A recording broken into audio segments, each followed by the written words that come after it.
Here we go. Episode 160 of the Trash Talk Business Podcast. This is our opportunity every week to grow, strive for, and do more here in the junk removal world. I'm Andy Weins, your host and owner of Camo Crew Responsible Junk Removal. And today I'm joined by my good friend, fellow junk removal owner, fellow reformed franchise fellow owner operator of a locally owned junk removal company, my good friend Kevin Hess. Kevin, welcome back to the show. Hey guys, how's it going? Survivor junk removal. I saw on, I don't know, Facebook, LinkedIn, somewhere last week or two, your son graduated fire academy, or he got promoted. What's that all about? He got promoted to driver operator. Nice. He drives the big tiller trucks now. Nice. My business partner was former firefighter, so he yeah, it's all good. There's there's fire dogs, and there's what's his face? Las Vegas Lenny, who's a firefighter in junk removal. So, fire department, junk removal, we all play pretty nice. Yeah. So let's chat. What is new with you? Last time we talked, you had a lot of things going on. You had the book, you have the coaching. You're obviously running your business. What's been new? It's been about a year since you were on the show. Yeah, it's been a while. It's been about a year since then. I've written a new book. Yep. This one's called Leading with Grit, Purpose-Driven Leadership in a Blue Collar World. And since then, I started another business, to take over the coaching and training and things like that. It's called thejunkevolution.com. And I have a lot of, I do a lot of blogs. Every time I hear really valid questions on any of the Facebook groups for junk removal, instead of just giving a quick answer, I'll write a blog about it. I do a lot of motivational stuff on there as well, team building, just a lot of things about leadership and, just all the little nuances in junk removal that people seem to not feel as important. Everything to them is all about either marketing, cogs, and the business aspects of it, which, a healthy business is obviously important, but the little things in between, for example, I love that episode you had a couple weeks ago with your service manager, Casey. Mm-hmm. Yep. And to me, that's what it's all about. That's how you scale a business, is having somebody like that, developing leaders like you're doing an awesome job out of it, obviously, because Casey's a good example of that. And that's the kind of thing that I'm passionate about, is creating Casey's. Mm-hmm. And how do you? Okay, let's talk about that. So Casey is our service manager. He's been with us a little over 2 years, and he was with us years ago. He had a break, and he came back, and we're actually rolling out our service manager training program. It actually started yesterday, where we're bringing guys in. We had so in our organization we have recycling specialists, drivers, crew chiefs, and then we had team leaders, and we never really got a lot of great traction with team leaders. The whole idea of team leaders was going to be crew chiefs, and yet when there's multiple trucks on a job, then the team leader takes over. They're the ones that train. They're also going to do estimates. So it's sort of three main competencies. And what we realized was we were taking guys that were pretty good crew chiefs and then giving them more responsibility, and they couldn't handle more responsibility. They were good where they were, and then we promoted them over. And now what we're looking to do is bring people from the outside or inside that want even a bigger leap, right? So instead of it being 2x, it's 10x. So instead of having one Casey and a bunch of guys that report to him, it's how do we get 5 Caseys? And now we have guys that are incentivized to make a career out of here. And what's interesting is in the maybe 2 months, we've been talking about it, and then we rolled it out officially today. We're starting to get more and more candidates that are looking to have a career versus a job, which is something we have historically struggled with at Camo Crew. Is and before that, my previous brand, where we had guys that were paycheck to paycheck mindsets, and then you also get paycheck to paycheck commitment from guys on a daily basis. So that's something new. How have you been able to develop your team? What is your turnover or your retention rates look like? Well, here's the thing. When I was with 1-800 Got Junk, that's when I was developing myself as a leader. After I was my recovery from cancer, I started developing myself as a leader, and I saw how well that was going with the culture. Just everything. I ramped up our training, and I saw how that culture was really, really, the team was really getting bought into that. But I thought to myself, okay, this feels great. I found my purpose. But then I thought about it. And I thought, what if my team, if I help them find their purpose? Mm. And so I started developing them as leaders as well. And like you just said, creating that forward momentum, moving people forward, creating opportunities for them. I started doing that, and it really empowered everybody. And people started really finding their purpose and wanting to move forward. They really wanted to be bought into the growth of the business. I'll give you a good example besides my own. I know you talk to Taylor Chastain a lot, from Up and Yep. Away He's Junk my guy. Removal. Yep. Yeah. So, I had done a training with him and his team the year before last. And, at the end of that training, I had a little motivational speech for the guys and, wanted to inspire them to do more. And I told them that this business is not going to grow with just, Taylor. Taylor is an amazing leader. Mm-hmm. But if he wants to really grow that business and create opportunities for you guys need to step up as leaders as well, because as you grow, you're gonna have a new tier of people coming in, and it's going to be you guys that are leading them, not Taylor. And they really, really bought into that. And I asked Taylor afterwards. I said, "Hey, when is your next team meeting?" He's like, "Well, it's in a couple weeks."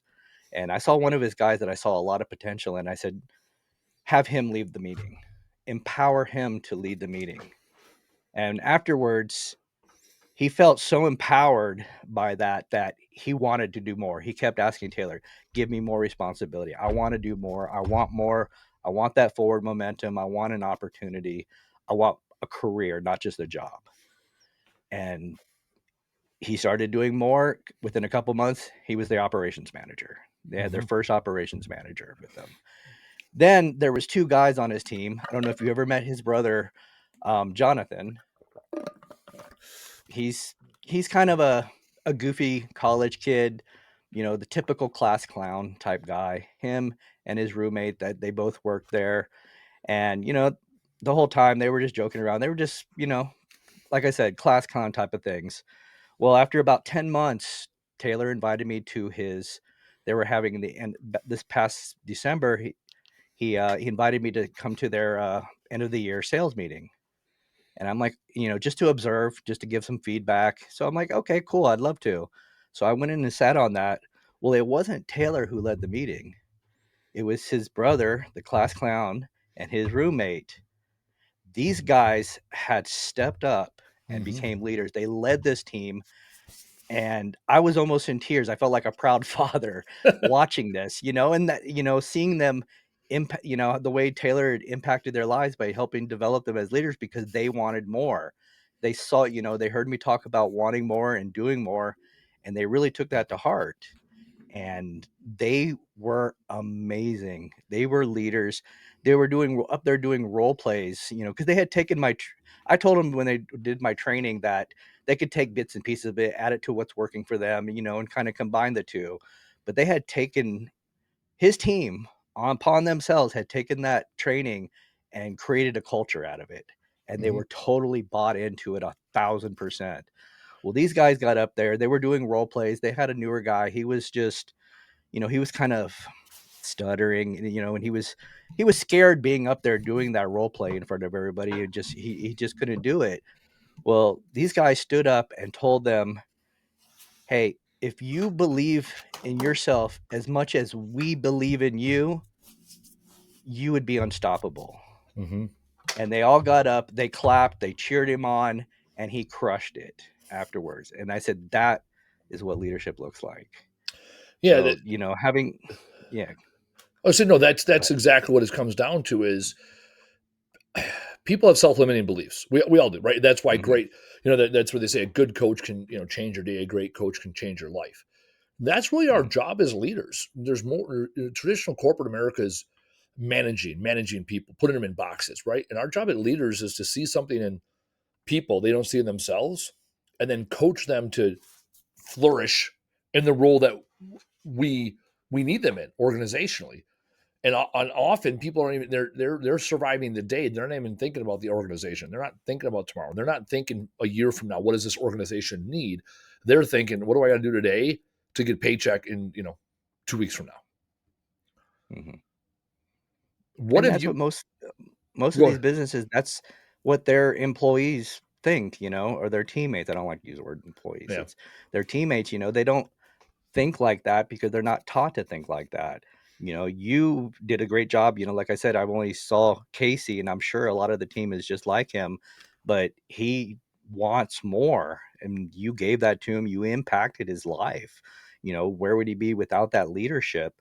It's just going from job to job to job to job without any real um, development on his end. But you've developed an actual leader that even if he leaves your business one day, he's going into another job as a leadership because he has that fundamental training and development behind him. And what So do you good so for what do you you. what do you see missing? You go in, you do consulting work. What do you see missing in most junk removal companies when it comes to culture and team development? Um, Basically, the fact that they have neither.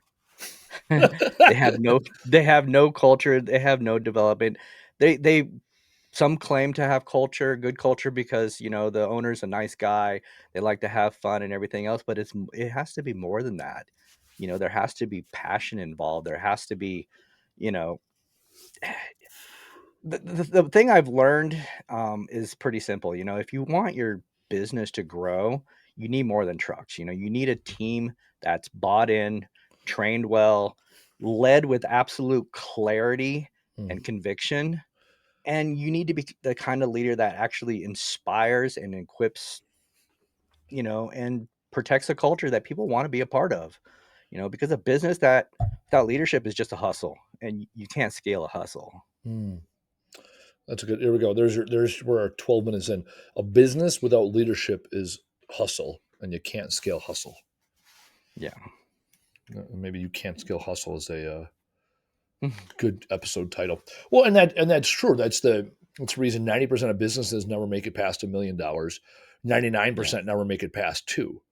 And Gino Wickman's work in Traction EOS series talks about this in Rocket Fuel, that with good gumption and hustle, a good business owner can get to $2 million. Right? It's that $2 million, 20 to 25 employees. It's owner centric, and you're working harder, not smarter. You're grinding the grind.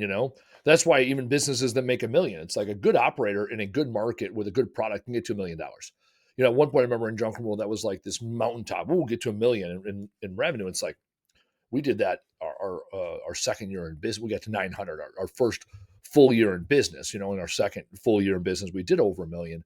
And it's like my brother and I weren't very smart. We were consistent and we were clear. Where we faltered for years, whether it was my brother and I or when I was part of the franchise or the last couple of years, and why we were stuck at that $2 million mark for a couple of years in different reasons, different ways. It all came down to that owner centric mindset. And yeah, I can will it enough, or I see that hustle up in your up above your head there, and hustle, struggle, grind are the three aspects of life I talk about in my book and I live by. Having that hustle across the board, though, and that conviction based on the clarity, the vision from the founder or the owner, whomever that visionary is in the organization, that's what gets everybody rolling that oars in the same direction. And it's taken me 9 years to figure that out. So I Yeah. stand here today, a semi-reformed individual that's educated a lot smarter. And so for those people that are getting out in their business now, they're chasing the dollar. When you build a culture, that's one thing Taylor has done really well. I know earlier this year, maybe it was even last year, he had 100% retention over a 1 year period where every Yep. single employee was there for a year. It's like, whoa, Yep. you're obviously doing He's got a something right. Yeah, he's got an amazing culture. He's got a great team in there, and the team is 100% bought in, Yep. to his vision, his core values, and what he wants to build, and they all want to be a part of that. Yeah, he's a good young dude. I mean, just he's a good family man, good Christian man. I know him personally. He came up here to Wisconsin. Um, Yeah, he told me about that. He yeah, came up there with Joseph, I believe. yeah, from Joseph's Junk Removal before he Yeah, sold. It was great. It was a great experience. I also met him at JunkCon. He's been on the podcast. We've had a couple of phone calls along, through the years. So he's a great dude, and he understood culture and how to run a business, you know, even more than understood how to run a junk removal company. I think Yeah. Taylor would be successful probably in any business he runs because he understands that the importance of people and building a good culture, great customer base, takes care of business. He happened to get involved in junk removal, right? He Mhm. stumbled into junk removal like so many people do. I was born into it, so I was a rarity where 5 years old I kind of figured out what I wanted to do in life. I didn't quite know it until took till 30 to actually do it. So now what's Yeah. going on with you? So you are you continuing to coach? Are you continuing Yeah, to yeah? actually, I just got back from Seattle, and went up there to help because there's a business up there. They hit, they're over that 1 million mark, but they're kind of plateaued. And I, went up there, and they weren't tracking things. They weren't tracking the right KPIs. They Mm, weren't, doing that. They weren't developing leaders. The owner was basically pulling his hair out every day, working long hours, wife getting mad at him because he spent all the time working in the business. And one of the things I learned about him is he had a good vision, but he didn't communicate it with his team.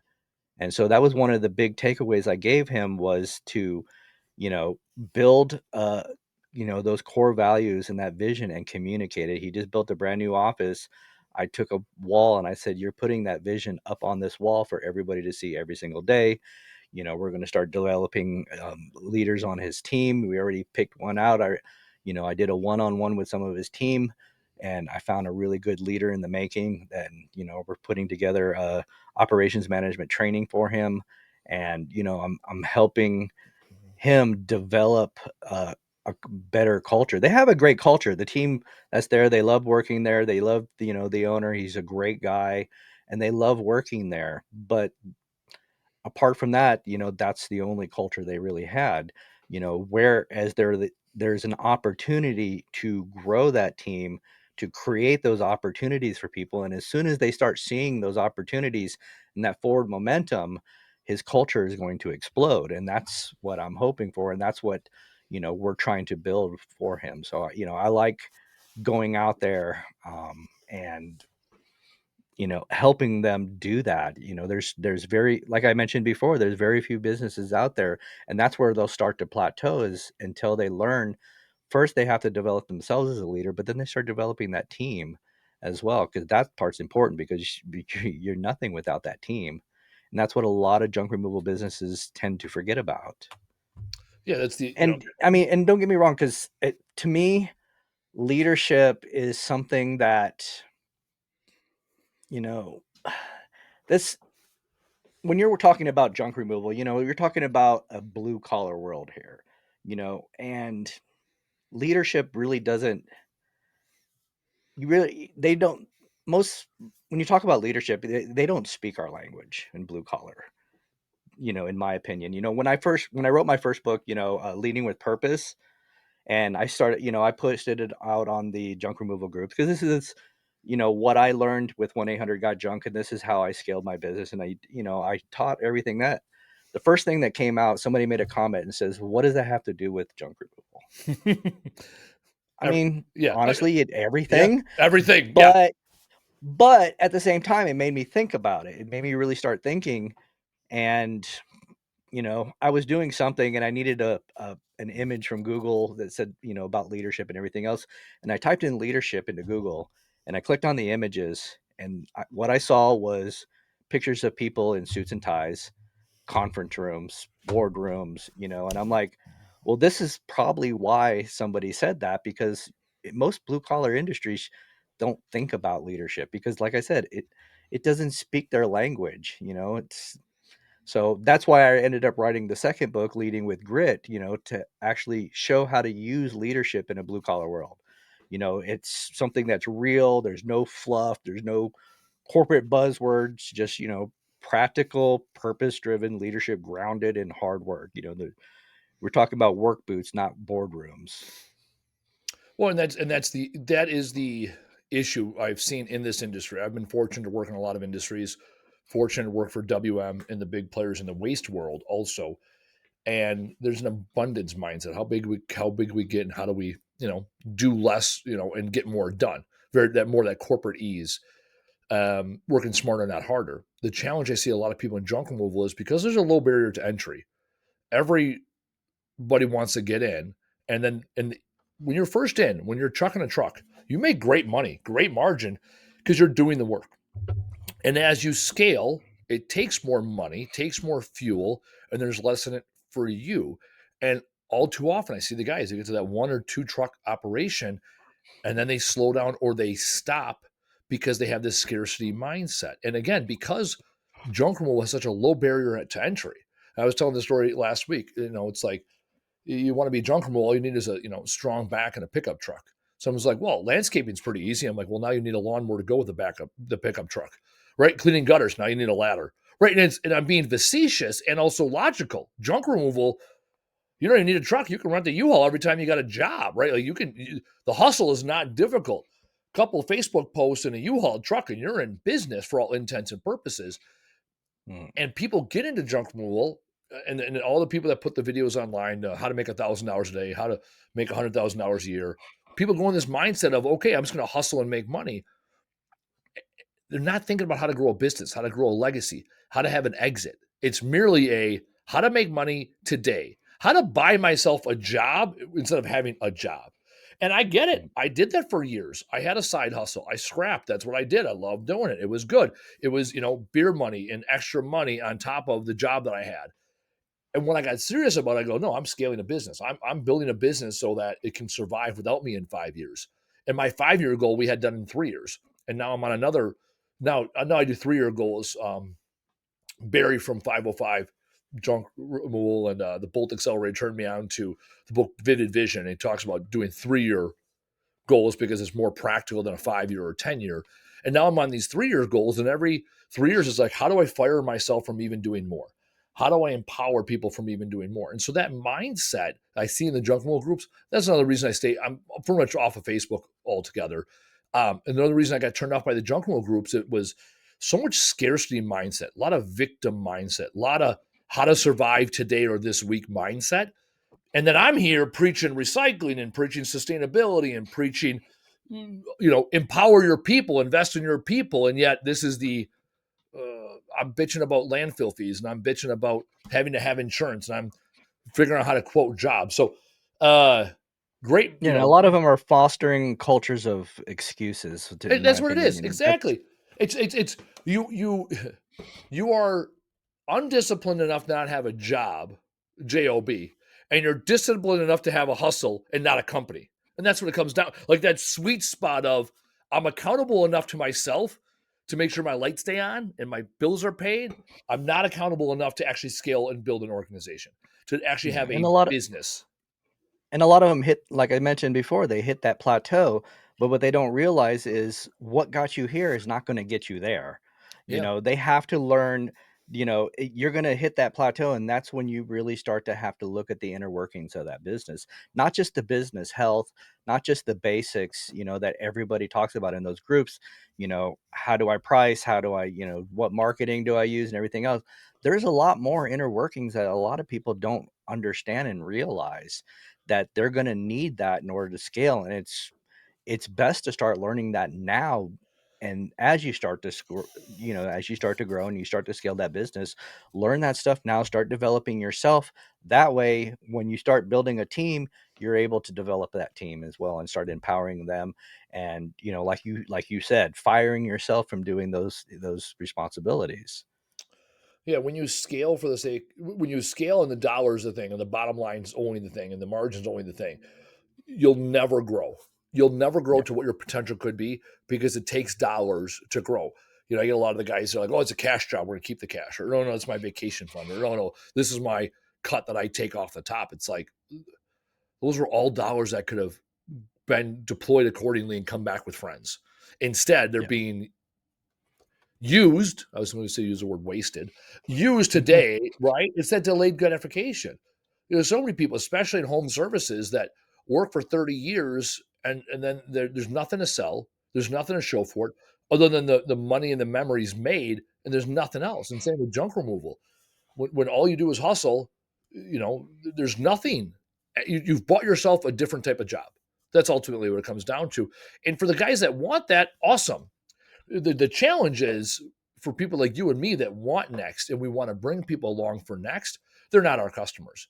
And I see the junk removal space being littered with them. And again, I think it's because, I think it comes down to that low barrier to entry, the lack of foresight, the quick win. And since COVID, it's been rampant with all the guys that hopped on a truck and went out there. You've been in the hustle for what, over 20 years now, between 800 Got Junk and 12 and a half years. 12. Okay, I thought it was longer. Yeah. Right. You've been in the 12 and a hustle half years.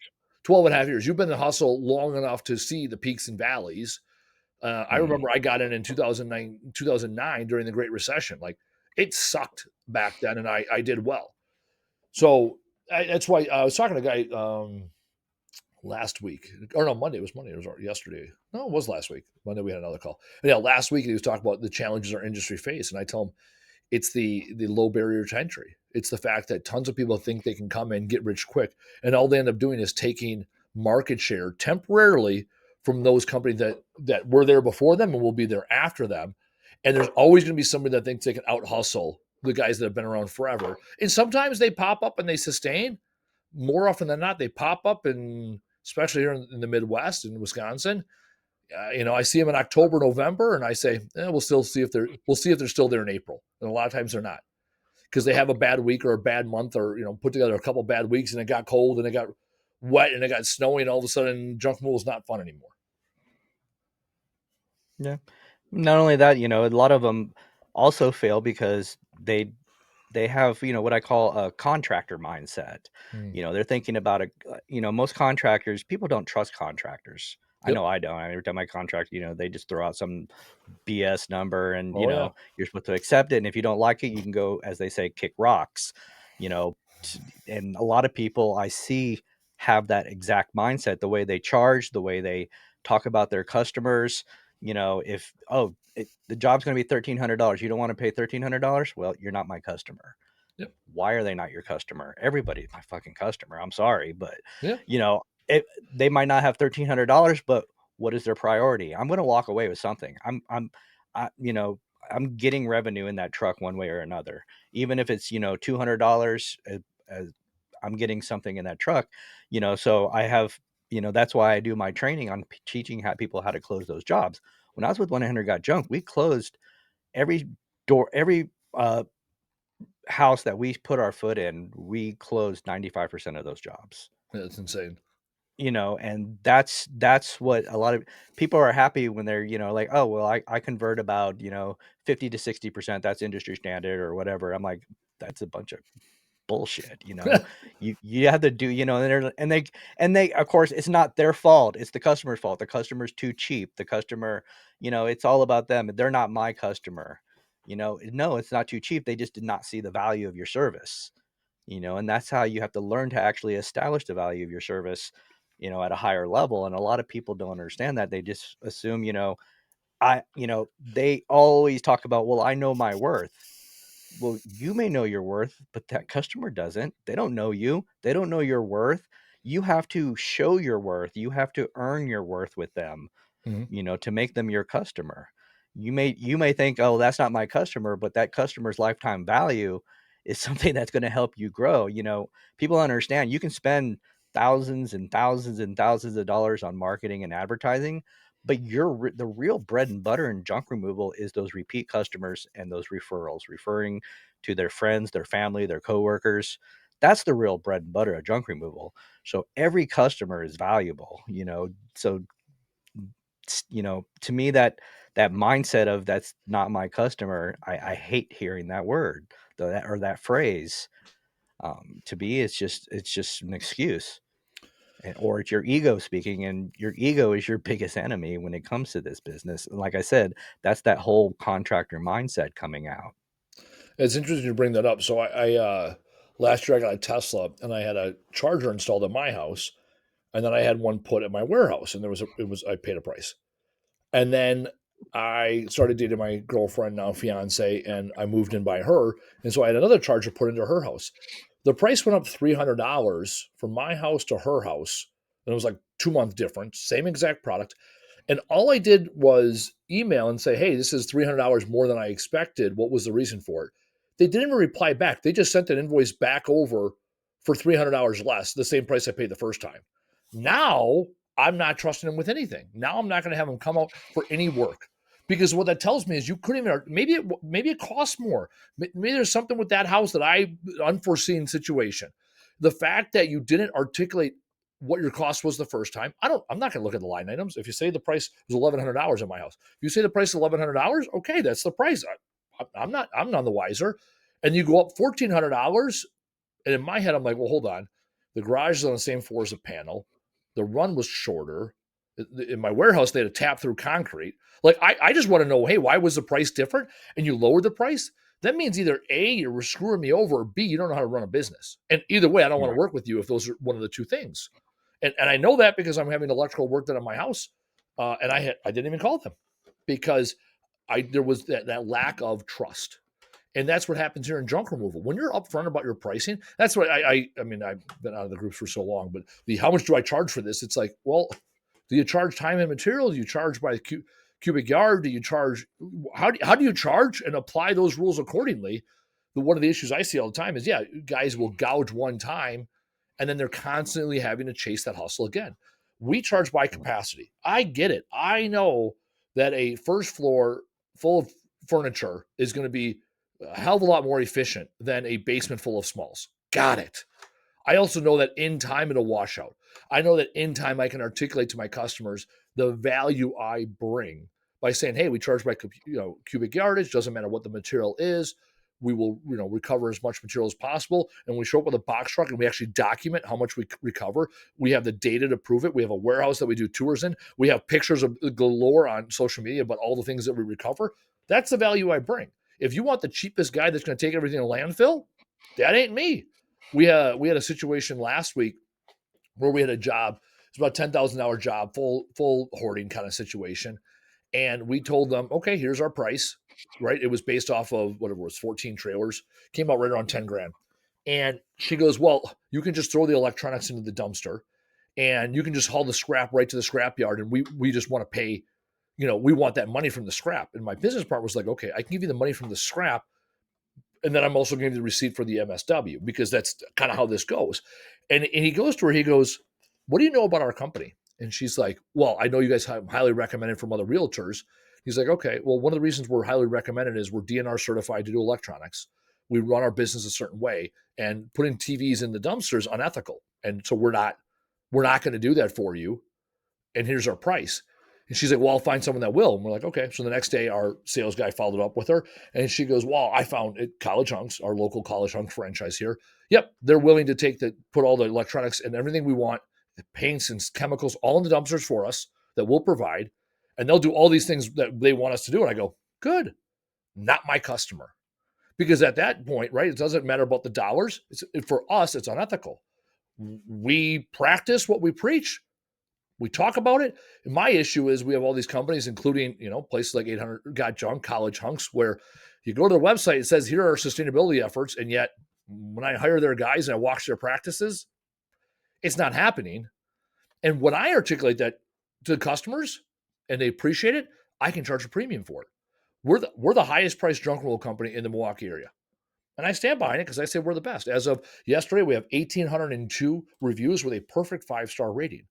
So my goal is to be the best company around, and our reputation precedes us. This is what we do and how we do it. So for us, not every customer is our customer, and I'm good with Right. that.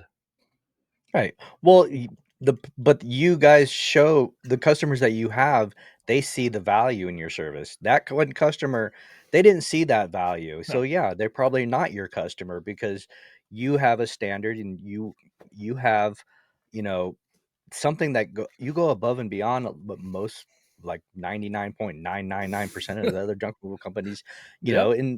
and that's something that you guys are proud and passionate about, and that's the value to every other customer Yep. that you have, and they see that value. So you're always there's always going to be that one. Oh yeah. um yeah, so when I say that, but when I said that, a lot of them say, that's not my customer. That's, they pretty much are talking about probably 50% of the customers they go Oh, to. Where correct. They're talking on their you ass. know, And also what it yeah, comes down to is when you have really good marketing or messaging, you don't walk into somebody's house unless there's a high probability that they are your customer. Everything mm, from turning away in Google, we make sure that we turn off certain words like donation pickup, free pickup, because otherwise we're going to get flooded with phone calls that aren't our customer. People that want mm. free, not our customer. We do our due diligence on zip codes, right? Yep, this is where we travel to. This is not where we travel to. When we do have a customer that's out of our service area, we let them know, hey, here's the out of area fee, and a lot of times they're willing to pay it because they have no other service that will go there, or they value what we bring, so they'll pay the out of area fee. Okay. Also, when we walk in, when people call us, say, hey, will you beat your competitors' prices? No, our prices are our prices, and this is why. So our goal when we're on the phones with people, our goal is to qualify or disqualify them. Either way, is to flush it out. Because what we're not interested in doing is going out on a bunch of estimates where it's not our customer. And it takes us getting out there for us to realize and for them to realize that they're not our customer. And so, whoever your customer, if you want to be low price Lenny, be low price Lenny. Let everybody know that you have the lowest prices in town. If you want to be the highest price guy or the highest quality, or I remember, were you there when 800 got junked in the 24-hour operations when they were doing like the did you ever see that when they were doing that in your markets And what, when who? where they would do all night service? Who, a 1-800 got junk? Yeah, it was like it was post COVID. I remember they ran those in Milwaukee area. Well, here's the thing. They really weren't 24-hour service. Mm. They did that because of a new system they had put in there called the now next open window, Oh yeah. and it was order it was in it, they used it in order to keep availability open, and a lot of them would open it 24 hours because that was a metric that the corporate office measured, and there Mm. was ways around it, but most of them didn't understand how to do it, so they would just open it 24 hours a day. If somebody booked in the middle of the night, they weren't actually going out of the job. They'd be calling them and say, hey, we were actually going to come tomorrow, Yeah, whatever. not So yeah, that 3 o'clock. was kind of, Yeah, yeah, not 3 o'clock in the morning because it was branded as like book anytime. We got people standing by. We'll be there at 3 o'clock yeah. in the morning. It was the weirdest thing. Yeah, they didn't actually have people. They Yeah, they yeah, left that booking opening there just to create a new metric, but there's always ways around that, and there's the goal was to be have whatever hours being under like an hour yeah, availability whenever they'd book. yeah. So my point there is, we don't work nights and weekends. Almost never. Our last job of the day, we don't want to book after 3:30. We almost never book a Saturday or Sunday job. Never Sunday. Never. We've never worked Sundays. So I kind of Chick-fil-A. Chick-fil-A does more dollars per store per square foot than almost any other fast food restaurant, and they give up a whole day of the week and still do it. Right. So we've never worked Sundays. Since COVID, we haven't worked Saturdays. We do our Really? electronics collections events. We don't do residential or commercial pickups on Saturdays. We'll do overnight and commercial jobs on Saturdays when that's the only availability. Last year we might have worked 3 or 4 Saturdays at most. So we'll do rummage sale cleanups and our electronic collections events on Saturdays. That's it. And so because of that, when a customer says they have to have it done on a Saturday, all right, not our customer. And because we've held that boundary, we almost never lose jobs because, to your point, we articulate value. Hey, this is the value we bring. Some people, we're closing on Tuesday. Okay, we'll be there on Monday, and I guarantee we'll get it done. You have the weekend to go through the last of the stuff. Yep, Monday we will be there. You'll almost never have a closing on a Monday because realtors are writing offers from the weekend. The earliest in the week you typically have a closing is on a Tuesday, and almost always it's Thursday or Friday. So it's like, why do you need it done on the weekend? And we can always work around their schedule and make things happen with them. Now, we would rather do an overnight during the week than work a Saturday. Because again, those are our boundaries. And most people are good with it. Now, we also work till we were here till 8 o'clock last night. Tonight looks like it's gonna be a long night because we got quite a few trailers on the board. Yesterday we did I think 15 or 17 total trailers. Today we got 14 trailers on the board. So it's like, yeah, it's summer. If the sun's shining, we're probably working. So there's again workarounds because our guys know, hey, you're going to get 40 plus hours, 50 plus hours, Monday through Friday, and you got 2 full days of reprieve. And we work Saturdays, it's time and a half typically because you're already past your 40. And, it's electronic collections event, which are not taxing, People are always like, why is the e-waste event so good? I go, because there's no stairs. That's the first step, right? There's no stairs, there's no doorways. You're moving product from car to table to truck. It's 20 feet of crack. There's no couches either, or sectionals. Sectional sofas and water heaters in basements. Those seem to be the or not so sectionals. Height of beds in Wisconsin. Here we have every house has a height of bed or sofa sleeper in the basement because that's the we got company over. They'll sleep on the sofa sleeper.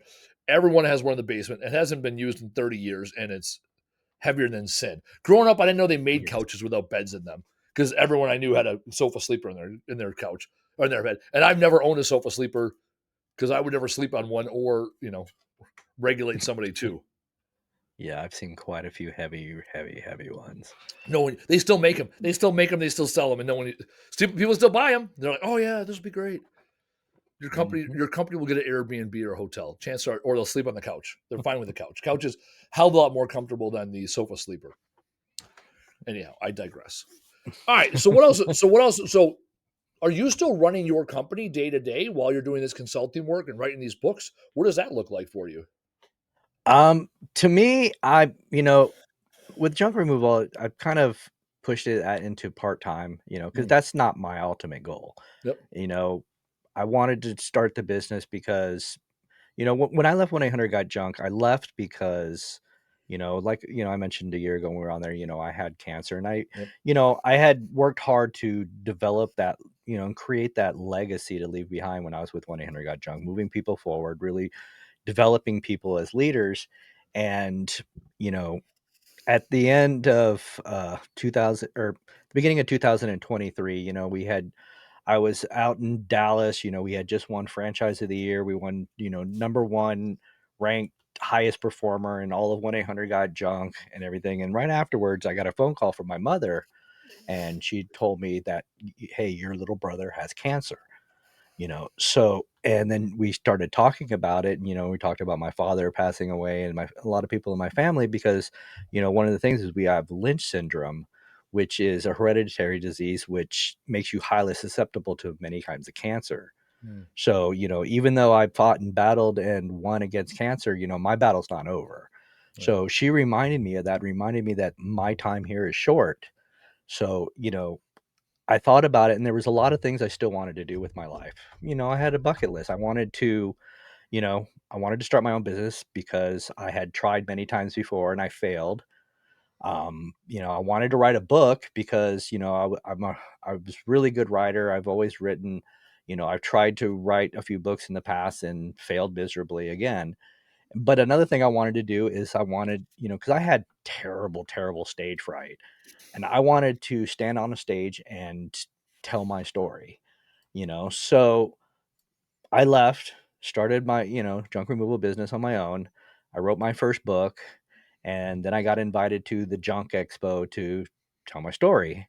Mm-hmm. Well, for me, I have this what I call plus one mindset, right? Um, yes, I've been successful at this and that, but I have to prove to myself that it wasn't luck. I didn't get lucky doing it. It wasn't, based in the moment or everything. I have to prove myself that I can do it again. You know, I did it once. It wasn't. Was it luck? Was it a fluke? Was it timing? So I started, looking at this plus one mindset, and I basically, I wanted to prove myself that it was a one-time win. It wasn't the circumstance, that it was my actual grit, my drive, and my evolution. It's not about bragging rights. It's not about external validation. It's about looking in the mirror and saying, "Hey, I earned this. Can I earn it again?" So I started a second business, the junkevolution.com, Mm-hmm. doing the consulting work. I wrote my second book, and then I went and spoke at and told my story again at the Mindset Matters Leadership Conference last February in Austin. And to me, it's about proving to myself that I can do it, that I actually earned that. So, you know, So to me, my junk removal business is, I could scale that, I could grow it and everything, but I that's really not where I want my legacy to be, Mhm. So that's why I spend a lot of time helping other junk removal companies because, with 1-800 Got Junk, I had a team of 50 guys, and being a leader, like I said before, that gave me my purpose.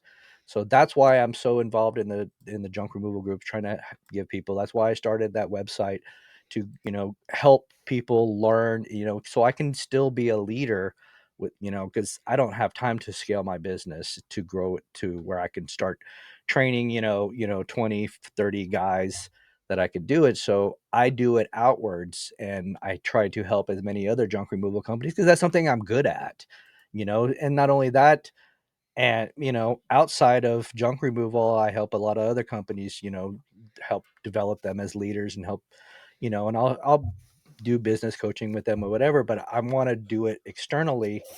And I've already been successful, and I'm not looking to be successful, I'm looking to be significant. Mm. I'm trying to create a legacy for myself so I can remember when I'm gone. The junk removal company is just a means to an end. It's the way to pay bills. It's I'm connecting a lot in my community, and that's helping me grow in my community for other things as well. I got a city that's nearby here. They actually want me to speak at a leadership conference they're doing this October. Um, you know, I just won, even though I've been only doing junk removal part time. I just won, small business to watch in my county from the Chamber of Commerce, and I got that. Somebody nominated me, but I got that because I had a letter of recommendation from a city councilman, from the Department of Parks and Recreation, from things I've done in the community, because that's part of the things I want to do is the community part of it, because that's part of the legacy I want to leave behind. So, everything I do from here on out is, creating my legacy and helping others, impacting the lives of others.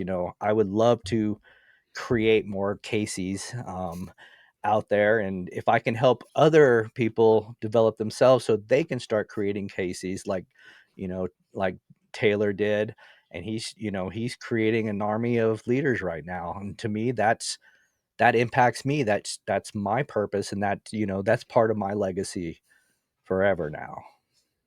No, I love that. It's really well said, especially like we talk about in this industry. There's a lot of people chasing the dollar, and you're looking at it where it's like, well, how can I, legacy over success is I think what you Yeah. said there, and that's If cancer taught me anything, it's that time is short, but impact is long. hmm, And the impact that you make as a leader doesn't come from what you build. It comes from who you build.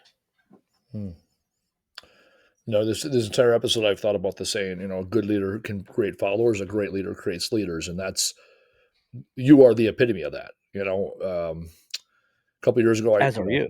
yeah, I appreciate that. Yeah, that's a couple of years ago when you first got it started on your own, and I was reaching out, hey, who should I have as guests? Like your name kept coming up and kept coming up, and we finally linked up, and I had the opportunity to have you on the show, and I've seen you, speaking at the conferences now, and really being an advocate for the local owner operator and putting yourself out there and giving yourself, and so you've had an impact, and you've had an impact within this industry and the people that follow you, and you've done it in a honest and humble way, which this is exactly what our industry needs more than anything. So with that, I don't want to belabor this. But that was a really beautiful way of wrapping it up. And again, legacy is much more sustainable than success, and Yes. legacy is the key. And like you said, your impact, regardless of the time spent on this earth, your impact will far outlast you when you do it right. So I appreciate that. Let's go to the top takeaways from today, and that really is. I'll start. Typically, I don't. I will today. That really is my top takeaway. What you said there about legacy being more important, playing the long game, regardless of how many putts you have left in life. Right? It's all about playing the long game. That was my top takeaway from today's show. What was your top takeaway?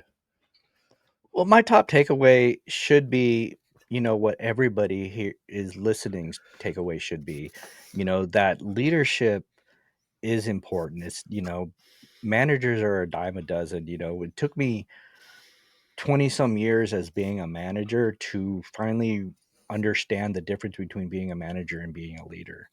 And as soon as that clicked, everything changed. And that's what really can scale a business.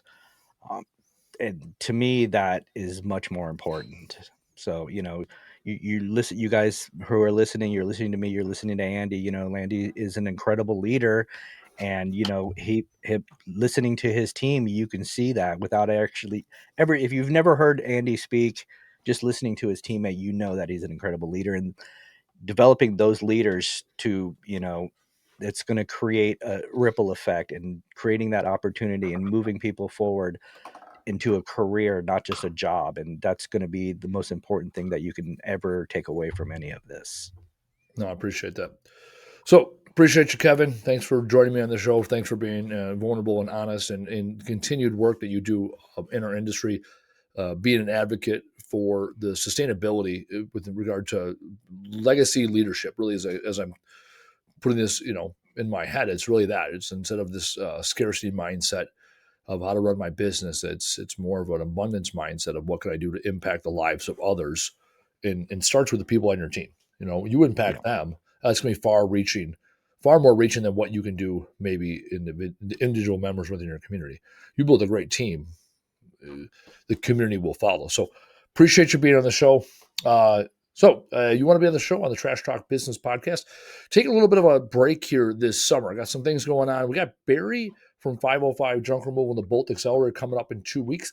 And then we're going to be taking off July and August. We'll come back in September with a revamped Trash Talk Business Podcast. So on behalf of Kevin Hess, Taylor, our producer, I'm Andy Weins. Thanks for joining us this week. We will see you in the coming weeks. Bye now.